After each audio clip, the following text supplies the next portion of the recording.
Rev it up. What you like? You like it? No. You don't? Hey, what's up? It's All Fellow Investor. We're going to talk about the ownership of my GX-470. I had it for about a month now.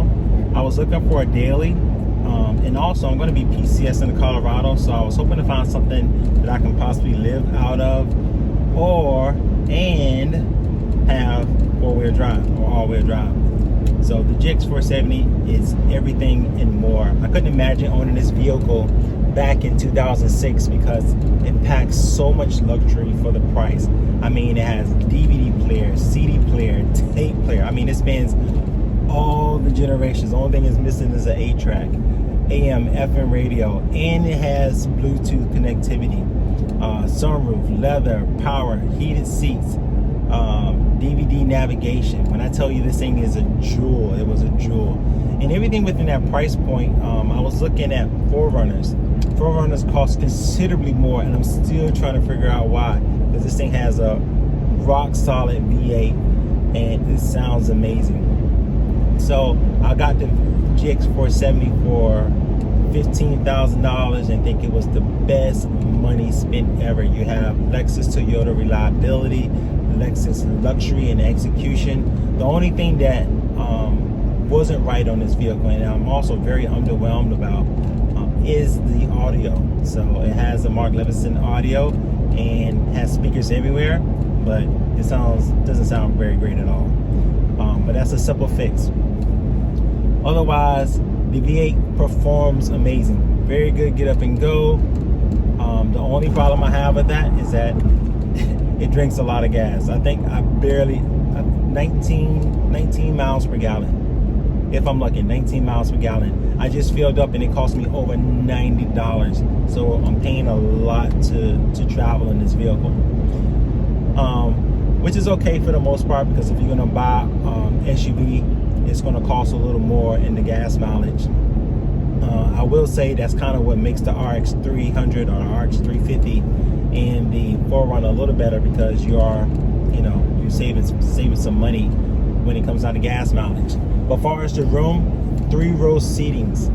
The back seat, I'm not sure if you can see it, they go up and down, plenty of cargo space. So when I decide I want to pull that down, put an air mattress in there and sleep, not going to be a problem at all. Not going to be a problem at all. So this solves a lot of problems for me.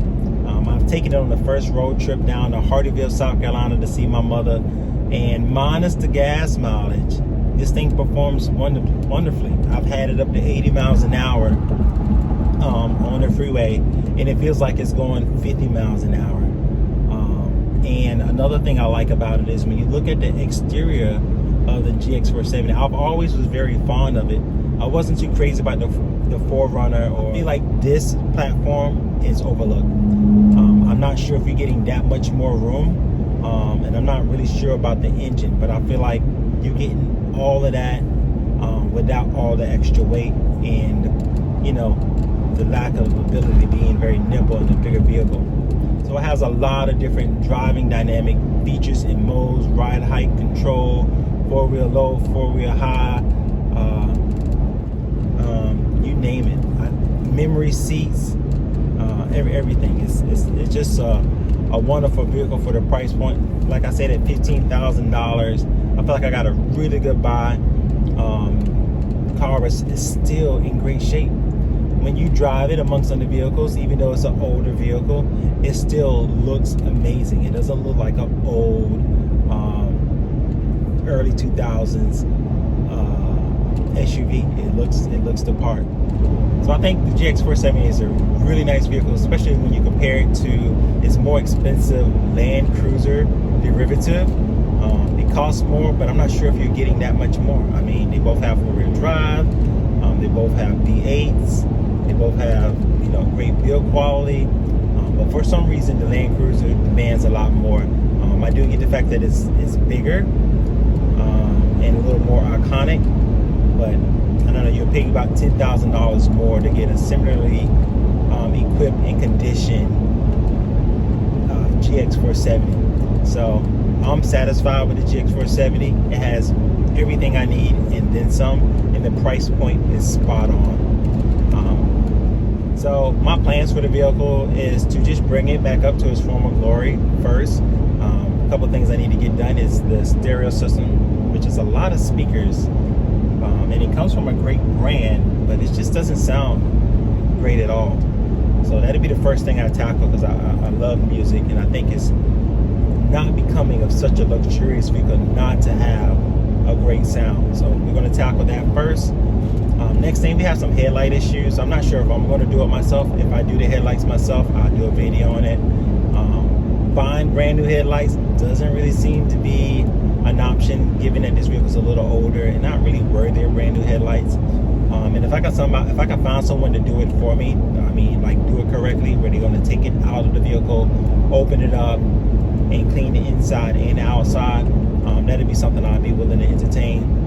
And just get a wax job. I think this vehicle has held up very well. I plan on just keeping it up right now.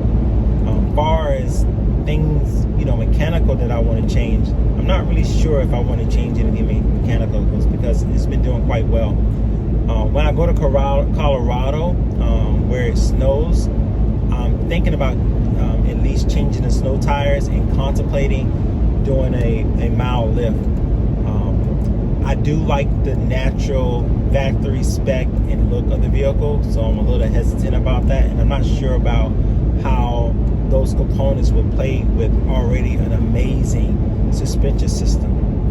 Right now, the vehicle, even though it's heavy as all get out, it handles very well for its size, and I don't want to disrupt that or cause any reliability issues going forward. So I've been looking around. I do kind of like some of the looks of, some of the guys who pretty much deck their vehicle out for to be able to live off grid. I'm just not sure if this is the platform I want to do it with. I am also considering buying another one, because I feel like these things hold their value and going to hold their value, and possibly making one a project vehicle and one just a luxury cruiser. I'm kind of interested in that. So we'll see. Like, subscribe, comment. Let me know what you think about your GX-470 and some of the things that you've done, and what you think I should do to mine. Considering that I'm going to be going into Colorado, which is going to be a lot of snow, and I plan on hiking. Anyways, thank you for watching. Take care.